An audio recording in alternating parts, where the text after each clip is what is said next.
안녕하세요, 원재입니다. 사람들은 누구나 행복해지고 싶어 하면서도 자기 스스로 행복을 가로막고 있는 것 같습니다. 행복해지는 방법은 의외로 단순합니다. 괴로움을 없애면 됩니다. 자신의 괴로움을 알아차리고 지금 이 순간에 온전히 집중을 하다 보면 그 일이 힘들거나 괴롭다는 생각은 점차로 사라지게 되고 매 순간이 새롭게 느껴질 것입니다. 지금 이 순간을 즐기면서 온전히 나로 살아가는 법, 오늘 이야기를 시작해 보도록 하겠습니다. 고통에서 벗어나고자 하는 것은 인간이 가지는 아주 기본적인 욕망입니다. 그런데 꼭 그렇지만도 않다는 것을 저는 여러 사람들을 만나뵈면서 이제 느끼기도 합니다. 사람이 살아온 환경이 각각 다르기도 하고 또한 인생에서의 경험도 모두 제각기입니다. 그렇게 자신이 처한 환경과 또한 경험이 다르기 때문에 고통을 받아들이는 방식도 또한 사람마다 다른 듯 느껴집니다. 그 어떤 누군가는 자신의 마음을 드러내고 싶지가 않아서 그래서 고통을 전혀 다른 방식으로 받아들이는 분도 있습니다.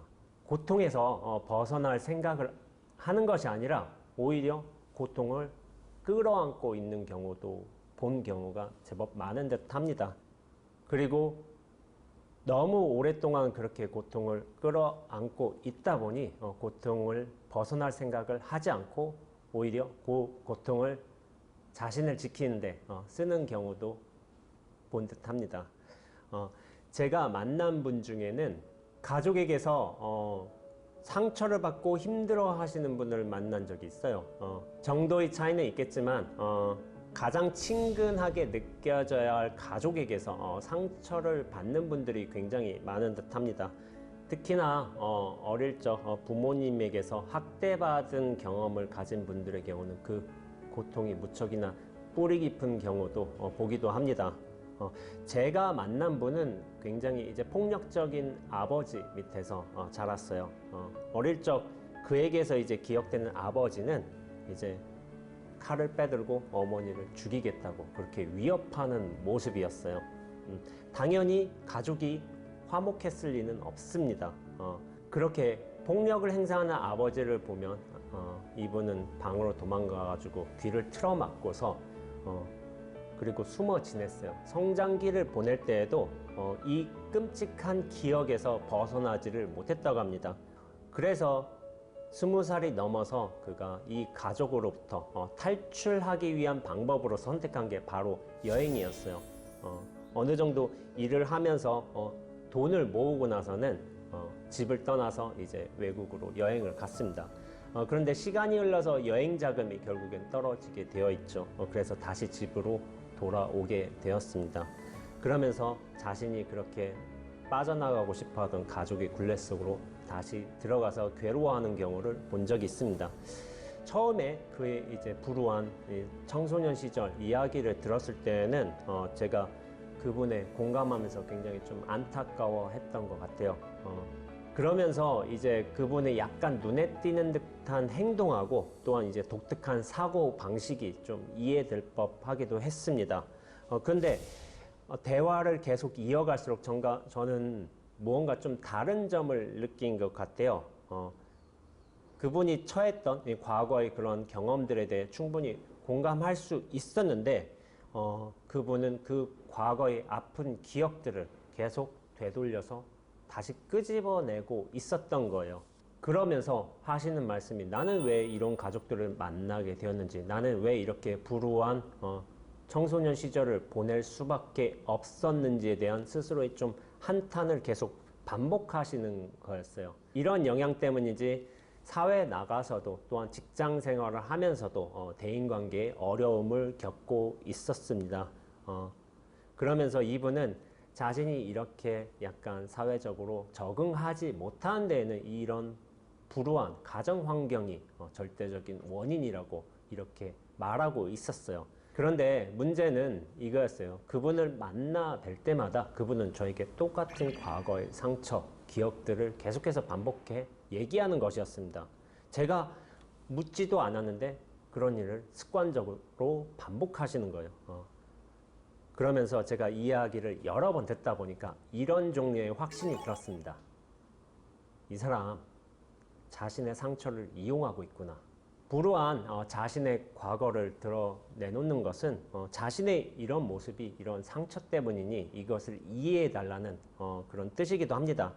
한두 번 들었을 때는 그분의 이제 불안한 눈빛이나 심정을 공감하면서 굉장히 이해할 수 있을 듯 했는데요. 근데 이런 자신의 상처에 대한 언급이 반복될수록 저는 어떻게 보면 그 이면을 본 듯합니다. 그것은 뭐냐면은 나에게 이런 불우한 과거가 있었으니 듣는 당신은 나를 너그러이 이해해 줘야 된다는 그런 태도가 깔려 있었던 거예요.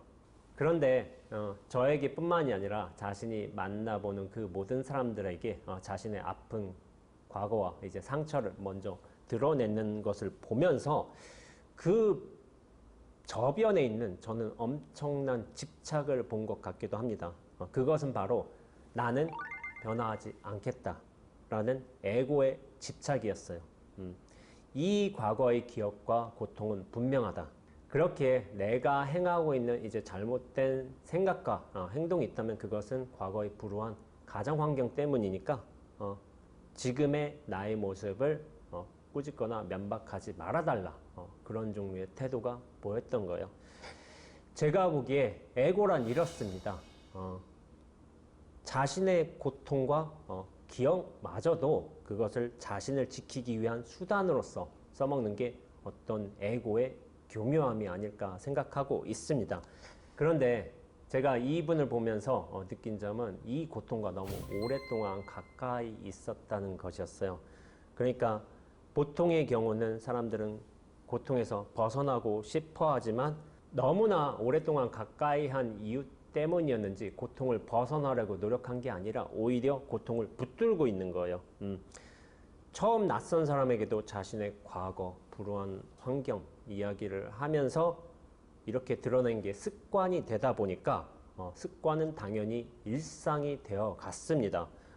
처음 보는 사람들은 이분의 과거를 이제 같이 공감하면서 위로해 주다가 그것이 반복되니까 결국 이분을 더 이상 공감하지 못하고 떠나갔습니다.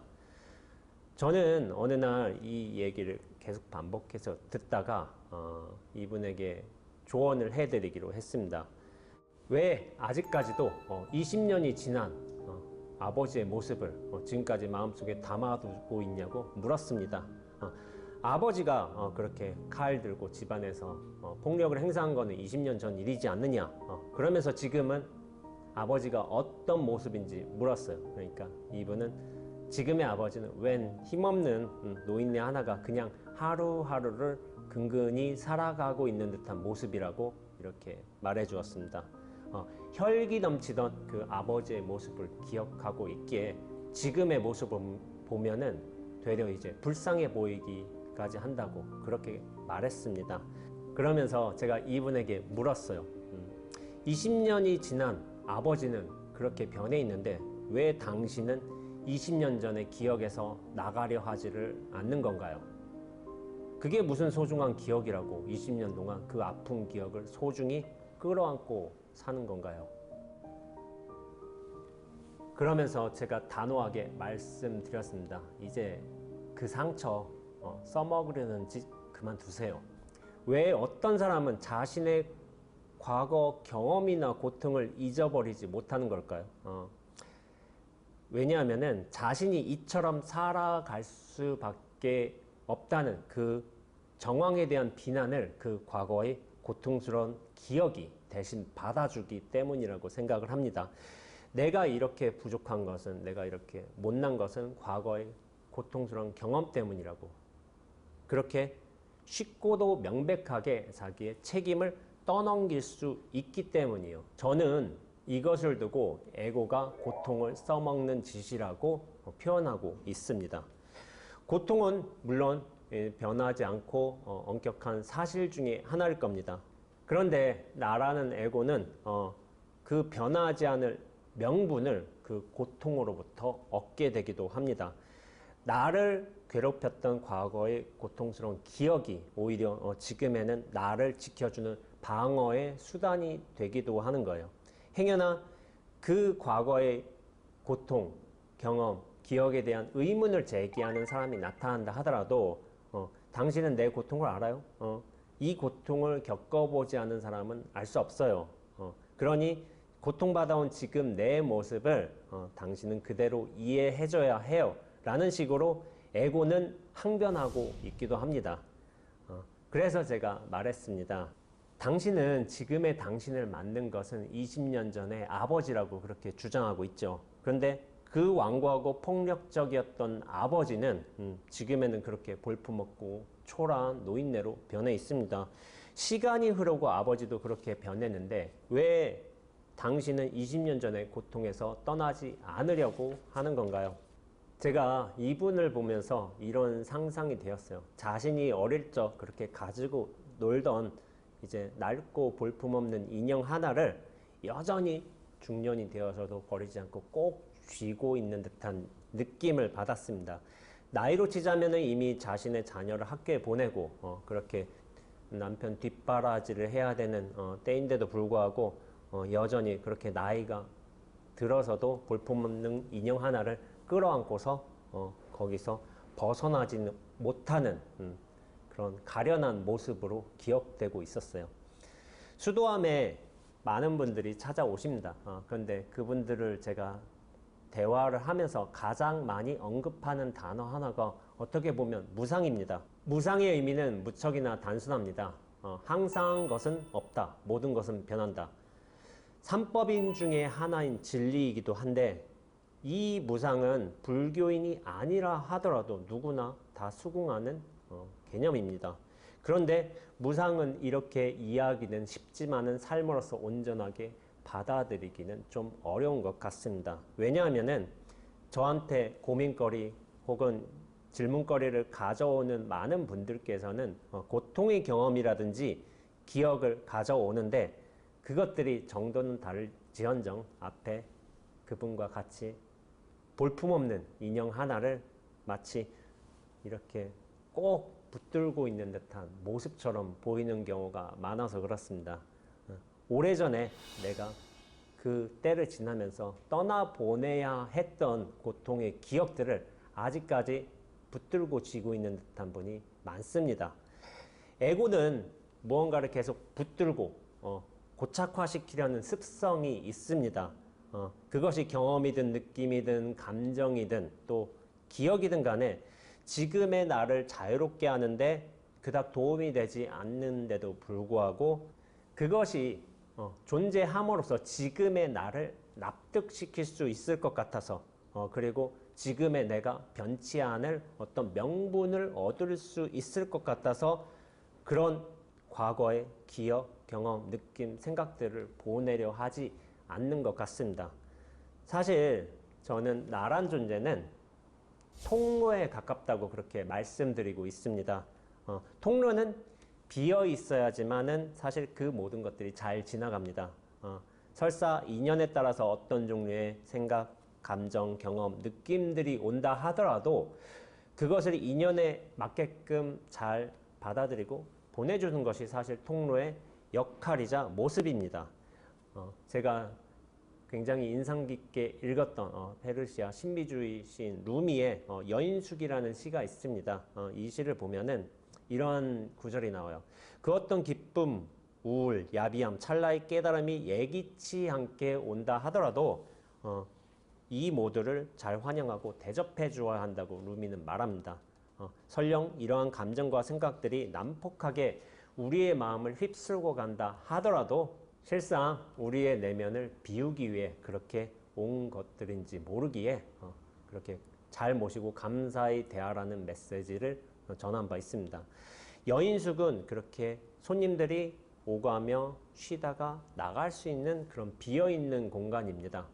마찬가지로 통로도 그 모든 경험과 감정, 생각들이 오가도록 비어 있어야 합니다. 들어오는 곳이 있다면 잘 받아들이고 또한 잘 머물게 하다가 또한 인연에 닿는 대로 잘 보내주는 것, 그게 통로의 본래 역할입니다. 그 어떤 경험과 생각이 온다 하더라도 나는 통로다 라는 생각을 스스로에게 되뇌이면서 연습하면 무척이나 좋은 수행입니다. 그렇게 통로되는 연습을 잘 하고 순간순간에 통로로서의 역할을 잘 수행하면은 우리는 비어 있으면서도 그 모든 것들을 잘 보내줄 수 있습니다. 그렇게 우리가 진정 통로로서 잘 살게 된다면 그것은 부처님의 가르침인 무아와 무상이라는 진리를 우리의 삶으로서 잘 체현하는 것이기도 합니다. 불교에는 좋은 가르침들이 넘쳐납니다. 무상이나 무아, 팔정도, 방아착, 깨달음, 열반 많은 것들이 있습니다. 그러나 제 아무리 좋은 가르침이라고 하더라도 우리의 삶으로 녹아들 때 저는 의미가 있다고 보고 있습니다. 부처님 제자로서 우리가 아무리 수승한 가르침을 받는다고 해도 나의 삶과 분리된다면 그것은 단지 말과 개념일 뿐 그다지 의미가 없습니다. 삼법인의 하나이기도 한 이 무상은 세상과 존재의 이치입니다.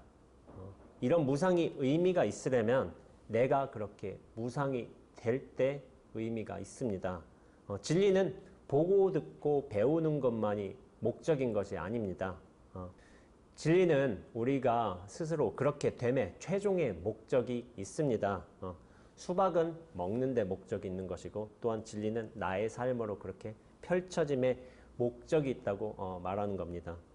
사실 과거의 고통은 나의 것도 아니고 또한 아버지 것도 아닙니다. 그럼 고통은 누구 걸까요? 고통은 그것을 부여잡고 있는 사람의 것입니다. 그렇게 고통은 당연하게 나로부터 내보내야 합니다. 그런데 이것이 쉽게 되는 것은 아니고 그렇게 내보내는 연습을 계속해서 반복함으로써 우리는 고통을 잘 내보낼 수 있다고 생각을 하고 있습니다. 그러면서 저는 이런 상상을 자주 했던 것 같아요. 저 역시도 고통을 겪고 고통을 부여잡은 적도 있지만은 그때마다 이런 말을 저 스스로에게 되풀이해서 반복했습니다. 나는 통로다. 그 모든 것들이 다 지나가는 통로다. 경험들아, 감정들아, 생각들아 이렇게 잘 왔으니 내가 너희들을 잘 맞아주마. 그러나 영원히 너희들과 함께 있을 수는 없다. 그렇게 잘 머물다 시간이 흐르고 인연이 닿으면 잘 가거라. 그렇게 오랜 동안 저 스스로 수행했던 방식이기도 하고 또한 나 스스로를 통로로 관념화하고 또한 이미지화하는 연습이기도 합니다. 이 통로되는 연습이 익숙해져서 또한 이 통로되는 수행이 익어가면은 어느 순간 내가 그리도 붙들려고 했던 어떤 경험이나 기억도 자취 없이 나를 떠나가는 무상한 것들임을 스스로 깨달은 경우가 많기도 합니다. 무상을 체득하면은 그때는 눈앞으로 곧장 자유가 찾아듭니다. 에고가 강력한 중심이 될 때에는 그 모든 것은 변한다는 이 무상은 의도치 않은 변화이자 또한 두려움으로써 받아들이게 됩니다. 그러나 나를 비워서 통로가 된다면은 그때 무상은 그 모든 것들이 인연에 따라 활발히 오고 가는 자유이자 생생함으로 뒤바뀌게 됩니다. 나를 비우십시오. 나를 비워서 그렇게 통로가 되어야 합니다. 그래서 우리가 진정 통로가 된다면은 세상은 그 어느 것 하나 변하지 않은 채 그 모두가 통째로 바뀌어져 있음을 우리 눈앞에 진실로 생생하게 확인하게 될 겁니다. 불심으로 바라보면 온 세상이 불국토요. 범부들의 마음에는 불국토가 사바로다 라는 말이 있습니다. 불국토는 이미 여러분들의 눈앞에 와 있습니다. 그렇게 스스로가 통로가 되어서 불국토를 여실하게 확인해 보셨으면 좋겠습니다. 세계적인 베스트셀러 호모사피엔스의 작가 유발 하라리는 Everything changes, 모든 것은 변한다고 말합니다. 이것이 바로 무상이죠. 모든 것이 변한다는 이 단순한 사실 하나만 받아들여도 우리의 삶은 바뀔 수 있습니다. 그럼 우리 적당히 건강하고 적당히 행복합시다. 원지였습니다.